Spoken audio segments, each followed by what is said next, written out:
ನಿನ್ನೆ ರಾತ್ರಿ ನಡೆದ ಹಿಂದೂ ಮುಸ್ಲಿಂ ಭಾವೈಕ್ಯದ ಸಂಕೇತದ ವಾಸ ಆಚರಣೆ ವೇಳೆ ಮೊಹರಂ ಕಾರ್ಯಕ್ರಮದಲ್ಲಿ ಕ್ಷಣಾರ್ಧದಲ್ಲಿ ತಪ್ಪಿದ ಭಾರೀ ಅನಾಹುತ ತಪ್ಪಿದೆ. ಬೆಂಗಳೂರು ಹೊರವಲಯ ದೊಡ್ಡಬಳವಂಗಲ ಸಮೀಪದ ಅಗ್ರಹಾರ ಗ್ರಾಮದಲ್ಲಿ ಸದ್ಯ ಈ ಘಟನೆ ನಡೆದಿದೆ.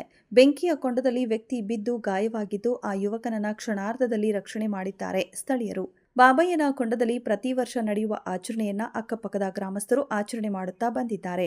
ಇನ್ನು ಬಾಬಯ್ಯನ ಕೊಂಡದಲ್ಲಿ ಬೆಂಕಿ ಎರಚುವ ವಿಭಿನ್ನ ಆಚರಣೆ ವೇಳೆ ಬೆಂಕಿಯಲ್ಲಿ ಬಿದ್ದ ಗ್ರಾಮದ ಯುವಕ ನೋಡುತ್ತಲೇ ಕ್ಷಣಾರ್ಧದಲ್ಲಿ ಬೆಂಕಿಯಲ್ಲಿ ಬಿದ್ದ ಯುವಕನ ರಕ್ಷಣೆ ಮಾಡಿದ್ದು, ಸದ್ಯ ಪ್ರಾಣಾಪಾಯದಿಂದ ಯುವಕ ಸಣ್ಣ ಪುಟ್ಟ ಗಾಯಗಳಿಂದ ಪಾರಾಗಿದ್ದಾನೆ.